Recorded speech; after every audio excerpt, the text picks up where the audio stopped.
Cons don't fool us because we're stupid. They fool us because we're human.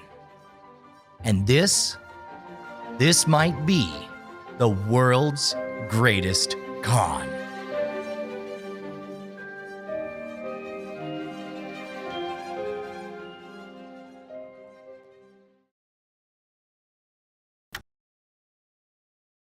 This is World's Greatest Con. I'm Brian Brushwood. There's this moment. It might have been waiting to find out if you got the job. Might have been asking someone out on a date and waiting to hear back from it. You might be defending your PhD thesis, but I am convinced that the feeling of this moment is absolutely universal and every single one of us has had it. I call it the moment of surrender. And the one thing, the only thing that's peculiar about mine is that it was broadcast on national television and you can watch it right now. On a scale of 1 to 10? Yeah. -5. I just want to make them smile. They're smiling right now. Well, that's the worst smile I've ever seen in my life. Looking over at Penn and Teller, I can see they've come to the end of their deliberations. I'm on stage in Las Vegas. Network television cameras are rolling all around me. There's a studio audience waiting on me. It would be an understatement to say that there was tension thick in the air as my artistic heroes, Penn and Teller, are about to pass judgment on me. It's that moment of surrender that's often the most telling about a long project, right? You've done all the hard work. All that's left is to find out how you did. It's that moment that you go from totally in control to totally out of it. In my moment, Penn Jillette leans forward, somebody who I have watched since I was in 2nd grade, and he tells me that I failed. And you could see it on my face. I couldn't be happier to hear it. If you're not familiar with Penn and Teller, they're two legendarily creative performers. There are pretty much only 5 gods in all of magic, and somehow Penn and Teller managed to be 2 of them. I don't know how they pulled that off. But they have the show where they dare the best and brightest of all of magic from all over the world to come on stage and try to fool them. It's called Penn and Teller Fool Us, and it's the highest rated show on the network television channel that it appears on. When I said yes to doing this show, I started a plan. I figured there were 2 ways you could play an appearance on Fool Us.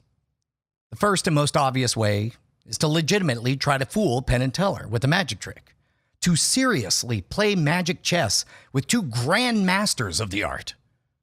And there are some magicians that try to do this. Some have even pulled it off, but many, many more fail. And this is because Penn and Teller are very, very good at magic chess. Without getting too far into the world of magic, a trick that fools a magician tends to be dense, to be charitable, and that's fine for them. To some magicians, the distinction of fooling Penn and Teller means the world. But for me, it felt like a big waste of an opportunity.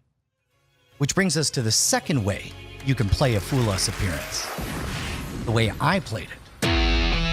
Hey, I'm Brian Brushwood from Austin, Texas. It's not until halfway through cutting off my tongue that people realize, wait a minute, it's a magic show. Instead of focusing on the stated objective of the show, to fool Penn and Teller, you understand the real prize. The real prize is the hearts and minds of the people who are watching at home. Again, this is a very highly rated show. You have to make a routine that's designed to delight and entertain, to showcase the best of you. Not to fool, because anything you do that attempts to accomplish both is almost certainly going to do neither. Yes, at the end of the routine, Penn's going to tell you that he knows how your trick is done. So what? Who cares? Meanwhile, there are millions of people watching, and they will remember how much fun they had with you. In this moment, everybody thinks that you're focused on whether or not you fooled them. The truth is, you're only wondering if you've won their approval. Because if you've won their approval, you've won the approval of the millions who are ready to agree with them. And that's where I am right here, on stage, completely surrendered. I just want to make them smile. They're smiling right now. Well, that's the worst smile I've ever seen in my life. Looking over at Penn and Teller, I can see they've come to the end of their deliberations, so I'm going to phone I'm up watching Penn my to two find out childhood how it heroes whisper to each other, and Penn is about to speak. Waiting in that moment was agony. But this was What ecstasy. he did, Penn. What do you have to say? We are huge fans before you even came out here, and the bribe did not hurt. We did psychic surgery, which is what you were doing there, on Conan O'Brien's show, and Teller did the moves to reach in and pull the stuff out of Conan's stomach, and I think you did it better.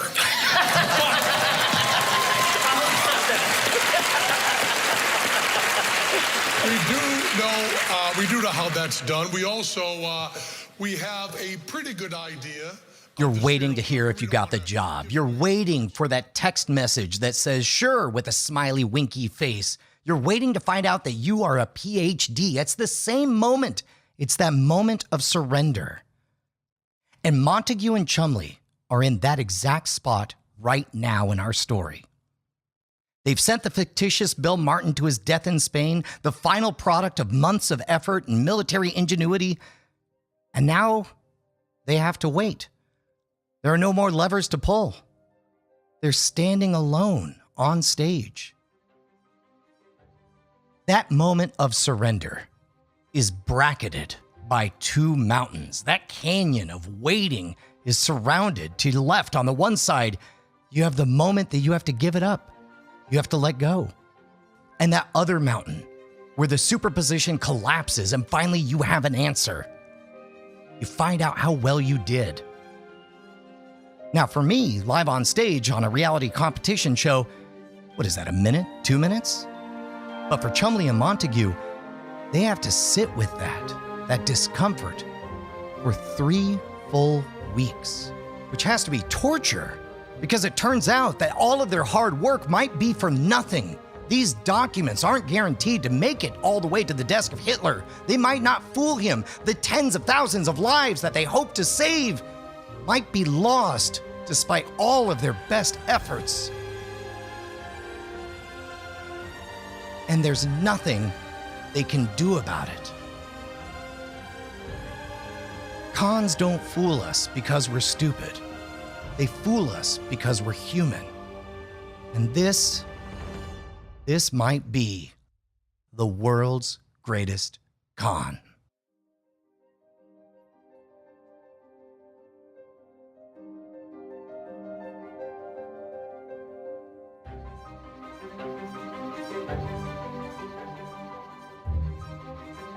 You remember the show that Bill Martin, our fictitious war hero, he was going to go see, right?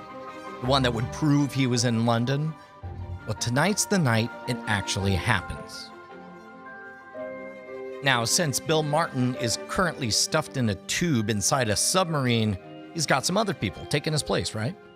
Montague and the beautiful secretary, Jean Leslie, arm in arm, right up to the ticket taker.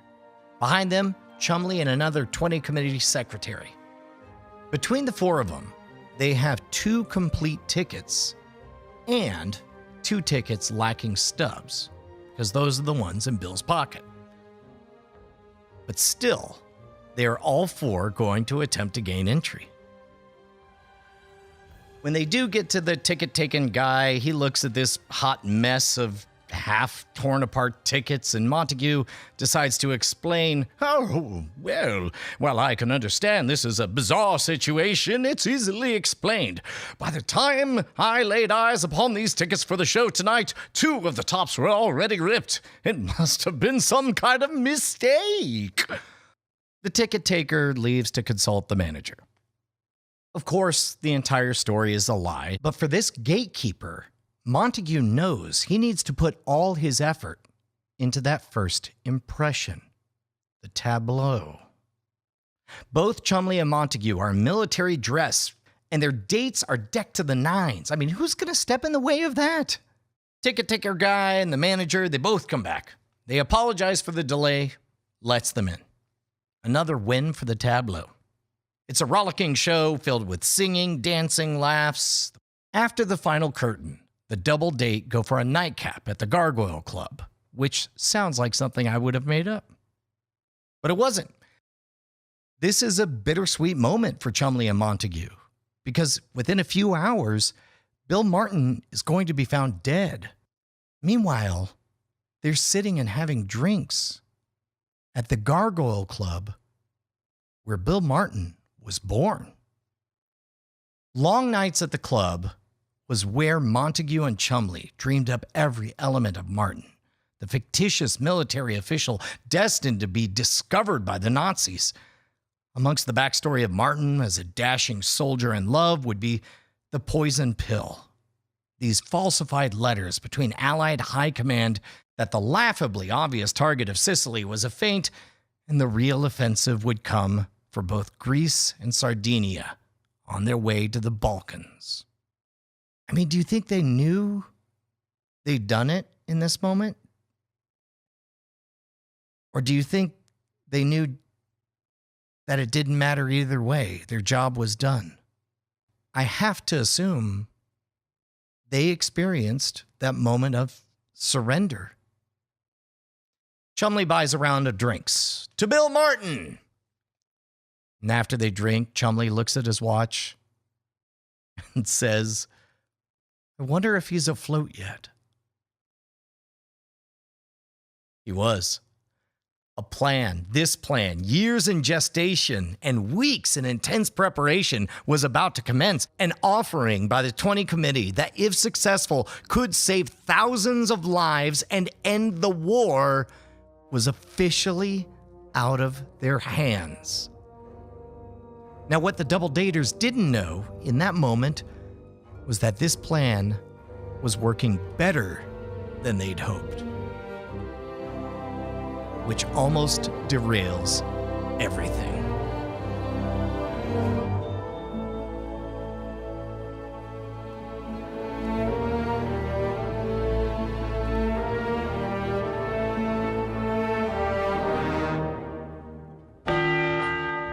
Spain!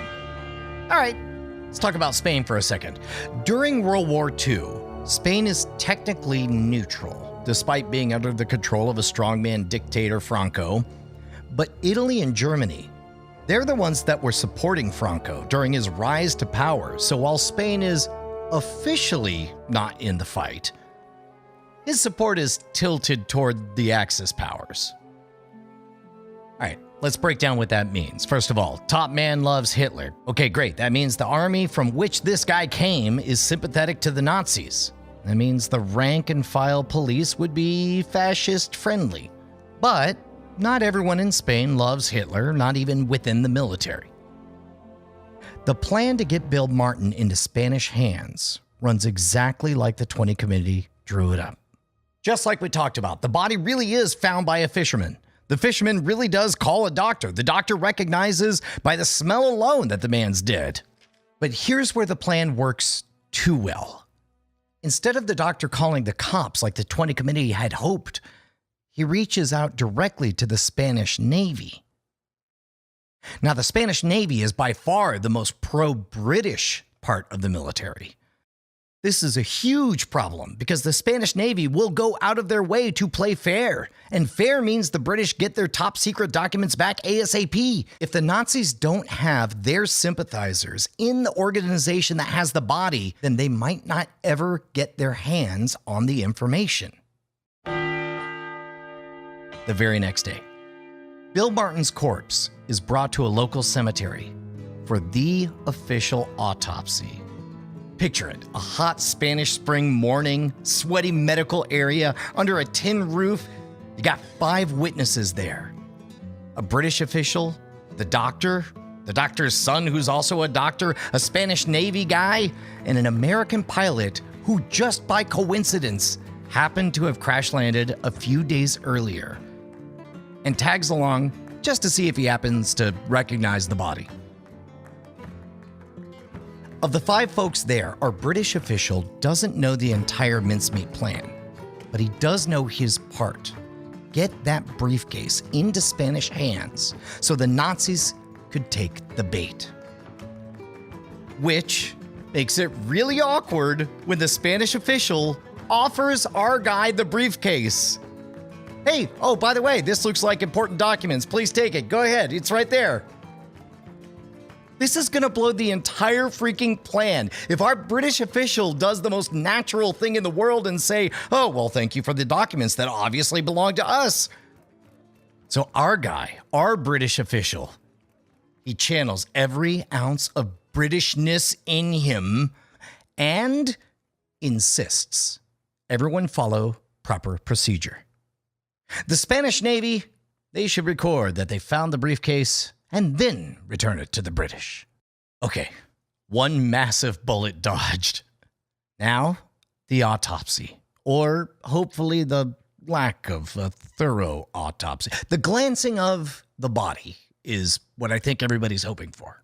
Because remember, they've done pretty good, but anybody who knows what they're doing will figure out that this is not a fresh body. This is a frozen, thawed corpse that is months old. And that is the last thing anyone should know. They make the first incision into the corpse of Bill Martin. And what follows is an explosion of compressed air. Vile, noxious odor from a month-old cadaver that was dead, frozen, transported through the entire vertical length of Europe, sunk into the water, baked in the sun, shown up on the beachside, and now ruptured. That stench fills the humid shack. Can you imagine that moment? Can you imagine almost thanking our British official when he steps in and says, upon his authority, the military for which this man just died formally requests, stop it. No more Good God, can we stop this medical investigation? So if the doctor could just really quick make your judgment for the cause of death, that would be great because good God, ew. And the Spanish doctor does just that. According to him, Bill Martin died falling out of a plane and drowning. As far as anyone knows, from here on, that part of the story is now canon, a massive win for the 20 Committee. Everyone disperses, which I believe is World War II talk for GTFOing. Later that day, Bill Martin is buried with full military honors. The anonymous death of Glendower Michael is transformed into a ceremony for a full-blown war hero. Locals come to pay their respects. Also there, our British official, who's been a little bit busy ever since the autopsy, spending his time since Martin was found flooding channels that he knew were monitored by the Nazis, saying that the Brits believed their mystery man found in the ocean was one of their own. And I know what you're wondering. Yes, his breadcrumbs had been followed. Also attending the funeral was Adolf Klaus, the Nazi intelligence operative, known to be in Huelva. In all of the planning of the 20 Committee, they were counting on Klaus being competent enough to get the information. It's a tricky situation. You don't want somebody who's bad at their job to have the information just pass right on by. You want them to recognize gold when they see it. You don't want somebody so hyper-vigilant because they might sniff out the ruse either. You need somebody efficient. Somebody who will get the information, pass it up the chain as fast as possible. That was Klaus. Within one day, he had already alerted the head of Nazi intelligence in Spain that he was going to get whatever information he could on the body. Another day later, he had secured a list of the items found on the body, but nothing else. So it's now 3 days since Martin landed. Back in London, I got to imagine Montague and Chumley are losing their minds. I'm picturing him chain smoking, knees bobbing, thinking about the fact that this information was supposed to be in the Nazi hands in minutes, hours, not days. They didn't really plan on the Spanish Navy being the ones in control of all of this, the one group of friends they actually had in all of Spain. Of course, they couldn't just let that team in on the ruse. Just because they're friendly doesn't mean they're leak-proof. So they hit that wall, and they finally make the decision. They got a goose along the process. They send a transmission to our British officer, the one in Huelva, but they send it on a channel that they knew was monitored. His orders are unambiguous. Get the documents in the briefcase because they are of a tremendous amount of value. That's the part they want the Nazis to hear. The 20 Committee follows up in a back channel saying that while our British officials should be firm with the Navy, don't be too demanding. Otherwise, they might actually hand it over. The Nazis got our fake message loud and clear. Klaus now has a firm target. Get whatever is in that briefcase. Moreover, his bosses knew something of value was right there in Huelva, which only makes it all the more humiliating when, try as he might, dude fails. I mean, he gets pictures of the pocket litter, but nothing that was inside any kind of sealed envelopes, which on day 4 was officially transferred out of Huelva en route to Madrid, where Spanish naval intelligence was about to finally deal with it. It's weird to put it this way, but this is really bad. The 20 Committee is just one step away from Operation Mincemeat being a total disaster. You can't con an honest John. Remember that. We began with that. The 20 Committee, they need this to fall into the hands of people who are going to do the wrong thing. Leak it to the Nazis. So every mile these documents get closer to Madrid in neutral, fair hands is a potential time bomb for the 20 Committee. The Spanish Navy are about to do the one thing that will ruin everything, and that's play by the rules. And that means that the only person who could rescue, at this moment, Operation Mincemeat, is the most powerful and influential Nazi intelligence officer in all of Spain, Karl Erich Kuhlenthal. The problem is, he's the George Costanza of our story.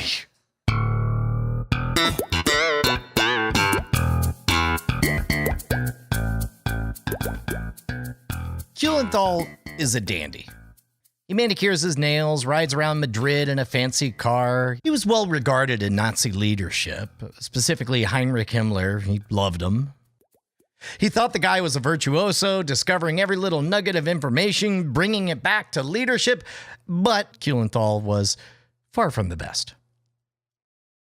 Now, Kuhlenthal did bring back a lot of information, but the problem was that a lot of it was garbage.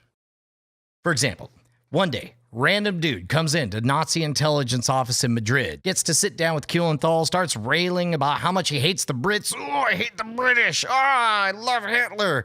Oh, the Nazis, they're going to destroy their enemies. Kuhlenthal recognizes talent when he sees it. And he agrees to send the man to England as a spy.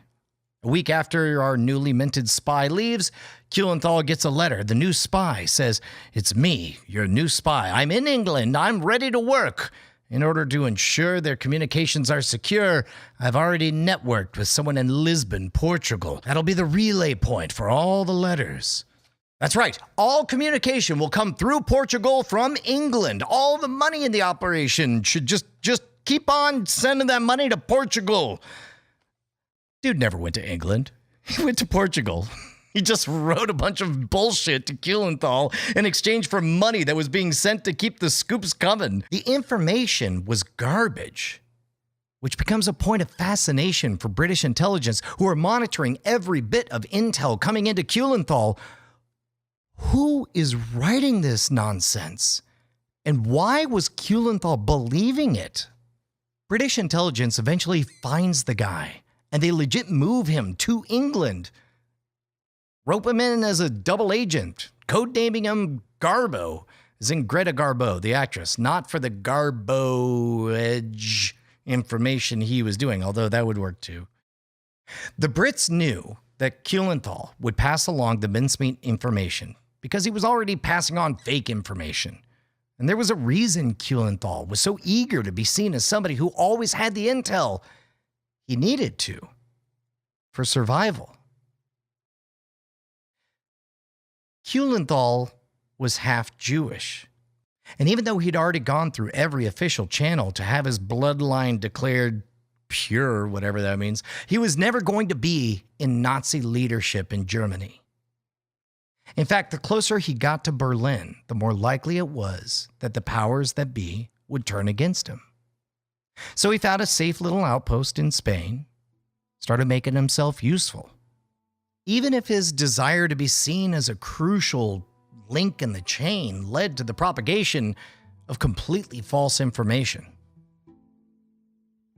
The real M from the James Bond series, John Godfrey, he once said that twin fatal flaws of a spy are wishfulness and yes-manship.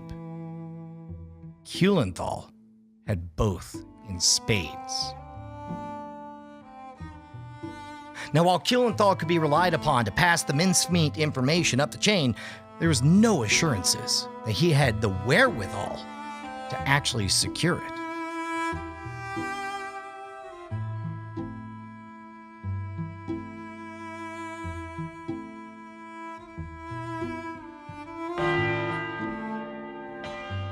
So we're at 5 days since Bill Martin hits the shores of Huelva. The Nazis still don't have the information laid out for him. At the 20 committee offices, Montague's starting to get annoyed. He complains about little things, how low the ceilings are, how loud the office is, how overworked he is. Across the continent, Nazi intelligence, they're on fire. The acquisition of the contents of this briefcase is now a top concern, and it's all hands on deck. Nazi intelligence in Portugal is called in, as well as the Gestapo. If anyone has a connection to anyone in the Spanish Navy, now is the time to call in the favor. A power play is made by leveraging the head of Spanish counterintelligence. He attempts to secure the briefcase, just as it's being held in San Fernando on the way to Madrid. And he fails. Only coming back with pictures of everything else in the briefcase, but crucially, none of the sealed letters. And another day goes by. And another. And another.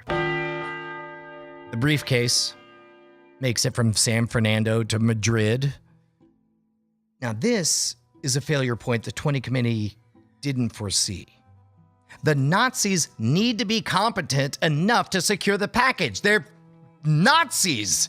The whole reason they're a problem is because they're good enough, usually, to be really awful and dangerous people, and now is when they're going to screw everything up and totally just fail at achieving their one goal? This is how close the whole operation came to failure. The information is in the hands of Spanish intelligence. Their next job is to hand it over to the British. On the 8th day, it's at this very last moment that Spanish intelligence walks over and hands the information to the Nazis. In Madrid, the letters were removed from the bottom of the envelopes, leaving the seals intact. Now, technically, Kuhlenthal, he's not the head of intelligence in Spain. That title belongs to an older guy, right? And it's the older guy who first comes in contact with the intel. He spoke English, so he read the missives. He immediately was suspicious of them. Specifically that they were mentioning the code name of an operation in the exact same letter where they're disclosing their targets. It was either uncharacteristically sloppy or too perfect. But all of those worries are washed away the second Kuhlenthal gets his hands on the information. I'm certain he's thinking, dude, if the scraps that Garbo's passing me is making me a favorite, this stuff's gonna make me a star. His report to German high command was explosive. He relished in every random, overwrought 20-committee detail, putting a big, fat Nazi rubber stamp on every piece of evidence provided. He even added stuff. Kuhlenthal tells high commands that the pilot of the plane itself had been captured and was being interrogated, which wasn't even a true thing. The plane and the pilot never existed. Crucially, he sweetened one key detail. He said, of all things, the show tickets, which technically were dated on the 22nd, were instead for a London show on the 27th. The body was found on the 30th. This made information 5 days more relevant, although possibly complicated the story of why the corpse looked so horrendously decomposed. Who cares? Who cares? Kuhlenthal is summoned to Berlin personally. He's in to brief the high command on his findings.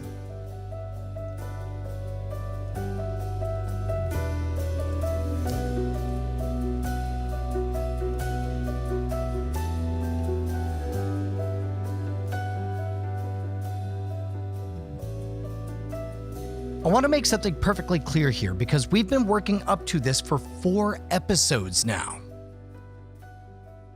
The con man gets the moment of surrender. All the hard work is done, and it's up to the mark to fool himself. The mark gets the gut feeling, a powerful instinct honed over hundreds of thousands of years of evolution. What do we mean when we say, I just had a gut feeling? I mean, this whole story began with me telling you guys about how I ignored my gut not to trust this random weirdo with a white van, to buy some fake speakers that turned out to be garbage. Instead, I let the fantasy drive me to do something that I knew was a bad idea. And in the process, I got made the sucker. The human mind is this incredible, vast, fascinating, weird organ. So much of what we know is buried beyond what we can articulate. That hunch, that intuition, that gut feeling, that instinct is often the rest of our mind bubbling up around the edges of a logical process. You don't got the words, but you know it. You feel it. And it's verifiable. In 2016, Italian researchers recorded a bunch of people grabbing a water bottle. Half of them were told to drink out of it, and the other half were told to pour it into a cup. The researchers then showed a few seconds of those videos to new people. Specifically, it was edited so that the clip just ended right before the first volunteers touched the bottle. The folks watching the video, they were then asked, did they drink from the bottle or did they pour it into the glass? The video watchers guessed correctly beyond statistical chance. There was something in the movement or the face or in their eyes or their intention. There's something that correctly guided those viewers to the right choice, even knowing they were totally guessing. And this goes even farther. In his book, The Gift of Fear, security expert Gavin de Becker, he says that our intuition is literally designed to save our lives. Think about it, man. We ain't got long teeth. We don't have sharp claws. We don't have thick scales. We're not very fast. Honed over thousands of years of evolution, we have one thing going for us: intuition. It's the key reason why humans are the dominant species on the entire planet. And Gavin's message is, if you want to avoid predators, you listen to your gut. Humans have one gift. We're very good at knowing how to stay alive. De Becker says that the most common way we get ourselves into trouble, sometimes violent or deadly trouble, is when we ignore that gut feeling, that instinct, in favor of modern sensibilities. You don't want to leave a crowded nightclub because people might think you're being rude. Trusting your intuition, that gut instinct, gets you out of trouble. Ignoring it is what gets you into it. Now, statistically, our gut feelings can be as wrong as often as they're right. Gut feeling can be a breeding ground for prejudices or convenient solutions to complicated problems. Yes, They are definitely not a cure-all. Hell, we just talked about how Kulenthal's gut feeling is that every slice of information that comes his way must be totally true, and that didn't make him a better spy. But the question is there one moment when gut feelings are most valuable? I can already hear you smiling because, of course, the answer is yes, and it's very relevant to everything we've talked about in the last 4 episodes. Gut feelings can aid you in a crisis situation when data and further discussion is redundant or impossible. You don't have time to say it out loud or talk it out or Socratic dialogue, blah, blah, blah, blah, blah. You just know what needs to happen. And cons are reliant on manufactured crisis moments just like this. Gut intuition is something that can literally keep you ahead of the game. No matter what con job you ever hear about, there is one universal truth. Whether you're buying stolen speakers out of the back of a white van or shaping the future of the Third Reich, it's the fact that the con man has a moment of surrender and that the mark's only protection is that gut feeling that this ain't right. Dissect what you can, but in the spur of the moment, trust your instincts. And keep all of this in mind as our lie travels to Berlin. Because you can learn a lot by keeping track of who is acting on instinct and who is overthinking it.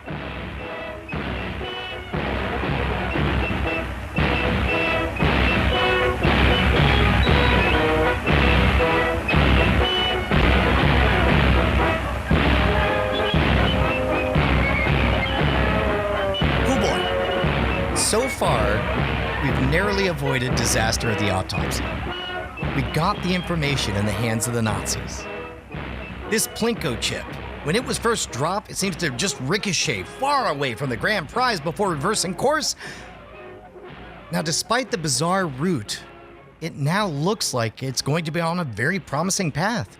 The 20 committee failed, but in the process, made their information all the more tantalizing, all the more believable, all the more important.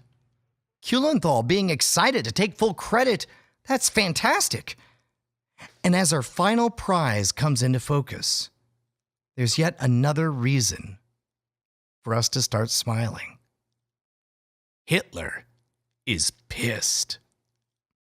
He's just lost 1/8 of his troops, all of his troops in North Africa. He's now losing the naval battle, and that's on top of the Eastern Front being more and more of a disaster. Functionally, he's becoming more distrustful of his generals. He thinks all of them are disloyal and incompetent. He needs good news. Sound familiar? What's more, this good news is something he can actually use to shame his other generals. Hey, dummies, y'all are reinforcing the wrong area. Thankfully, good old Hitler, your boy, is here to tell you what to do. Heil yeah. This is something he can believe in. Just one problem. Our last gatekeeper before Hitler himself. The Goro to his Shang Tsung, Alexis Baron von Runer, the head of Nazi army intelligence. Von Runer had developed a reputation for being able to divine all the intentions of the Allies. His method involved gathering a bunch of small points of data, coming to his own conclusion, instead of believing the big truths from intelligence.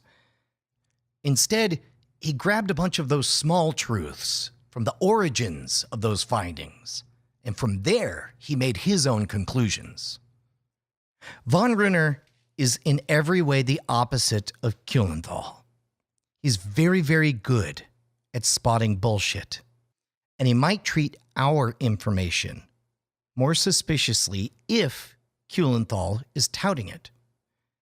If there's any little flaw here, he's going to notice it. If there's too many flourishes, he'll sniff them out. He's also Hitler's most trusted intelligence analyst. What von Runer says is what Hitler believes. Okay, we got to pause here to point something out. We try our best to put the facts of a story first, and there's plenty of dramatizations of personalities, but I'm trying to keep those in the greater truth as we know it. The next bit here is nothing but a guess. It's undefined by any official documents. It is not confirmed by Ben McIntyre's book, and I sure as hell don't have any rock-solid details. But here it is. Alexis Baron von Runner, our last, most challenging gatekeeper between the 20 Committee and Hitler, hated Hitler and wanted to sabotage the Nazi effort and put it to a permanent end. He was a monarchist and believed the Nazis to be a bunch of thugs. If this is true, it begs a very interesting question. Why would von Runner be in Nazi leadership, let alone the most trusted intelligence official in Hitler's side? Who knows? We do know that during the run-up to D-Day, this guy massively overinflated troop counts, which was something crucial to helping the Allied victory. Von Runner, he was not tied to that attempt to kill Hitler on July 20th, 1944, the one that inspired that 2008 movie Valkyrie, but for the Gestapo, seemed close enough. Von Runner is among the 7,000 that were arrested after the plot and among the nearly 5,000 killed for it. In his final message to his wife, he decried the Nazi regime, and he gets executed in public. The murder is filmed for Hitler's personal collection. But that's years from this moment. We'll never know what's going through von Runner's head right now, at this moment, as he pores over the documents created by Chumley and Montague. Is he buying this? Does he chuckle when he's reading this weird soap opera subplot? Does he see this for the total con that it obviously is? And if he does think it's a hoax, and to be honest, I believe he would, does he recognize that this is the perfect poison pill to feed Hitler? May 11th, von Runner does a full review of the 20 Committee ruse and officially buys everything. Specifically that the Germans had 2 to 3 weeks to reinforce Greece before the British invasion. Furthermore, they're going to fake reinforcing Sicily. Von Runner, the Allies whisperer, even puts his stamp on his report saying, yep, definitely not a plant and should totally be regarded as super legitimate. Just one more stop.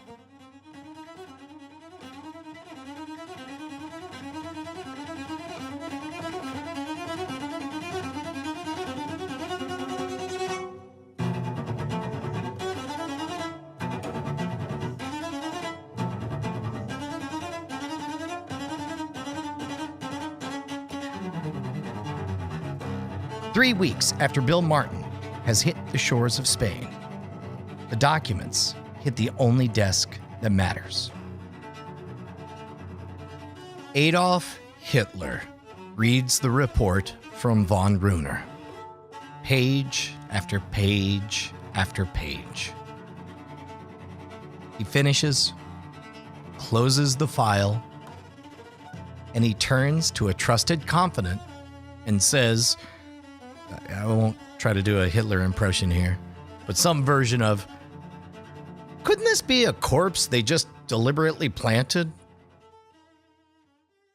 Let's stop one last time. From the beginning of this story, I told you, cons don't fool us because we're stupid. They fool us because we're human. And there is no greater example of this. We're talking about the biggest villain in modern human history. And he's asking the exact right question that he should. His gut is telling him, this sounds like a con. And that's exactly what it is. Oh, I don't know though. There's all these incompetent generals and the embarrassment of the losses in Africa, possibility of the Soviet quagmire continuing. Ugh. I mean, this looks like good news, right? Why shouldn't Hitler believe it? And just like that, in that moment, the 20 Committee had him. Hitler ignoring his gut reaction, instead focusing on the narrative that would benefit himself, of course. We don't know what else was said during that meeting, but that same day, Hitler issued a directive that Sardinia and the Peloponnese are now the highest value targets of the Allies. This sets off a massive wave of reaction from the rest of the German intelligence community.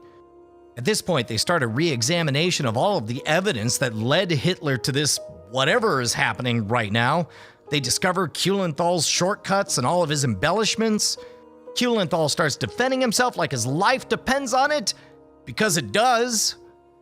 Even famous Nazi propagandist Joseph Goebbels looks over the 20 Committee's work and says, "Yeah, bro, this smells like bullshit." But what could Goebbels do? Tell Hitler that he can't have the narrative that he wanted? The one that benefited him? More than that, what if Goebbels was wrong? That'd be the end. So, he kept his opinions to himself.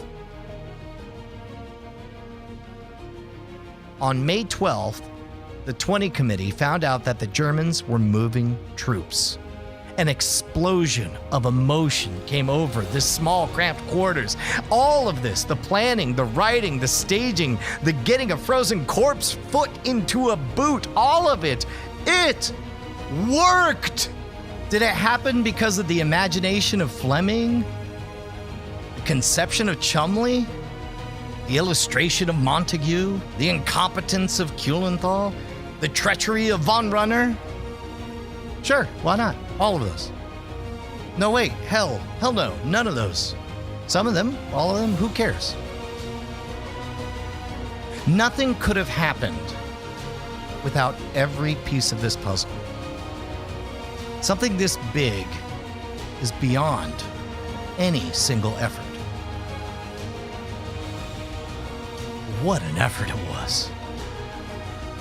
The Nazis, they really bought it, man.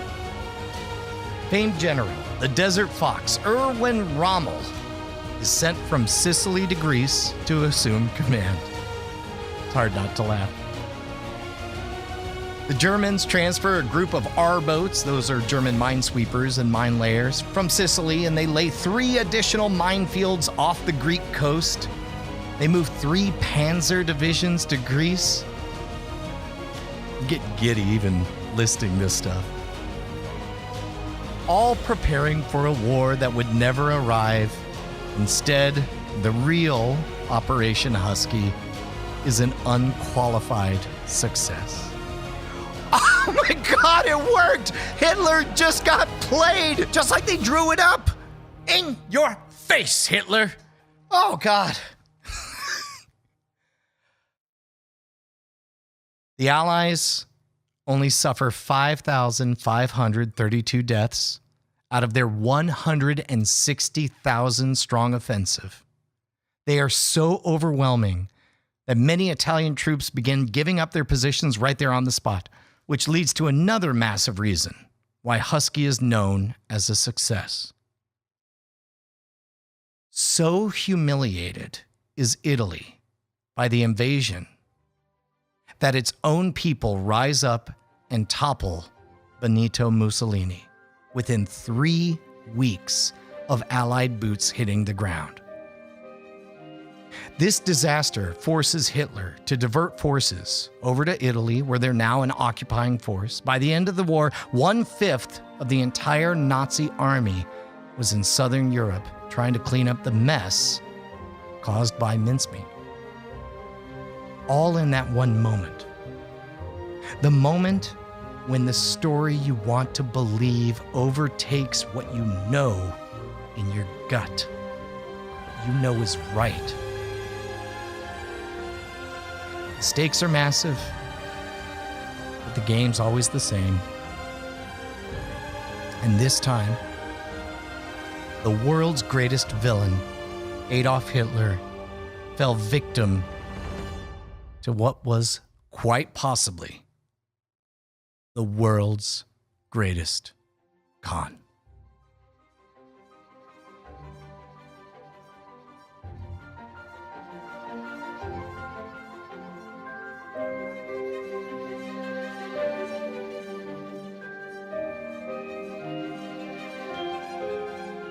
This episode of World's Greatest Con was written by Justin Robert Young and me, Brian Brushwood, your humble host. Produced by Dog and Pony Show Audio, special credit goes to Operation Mincemeat, the book by Ben McIntyre, where we got most of our information. By the way, of course, you've got questions. We want to give you answers, so send them in right now to worldsgreatestcon@gmail.com. Next episode is going to be a real special one.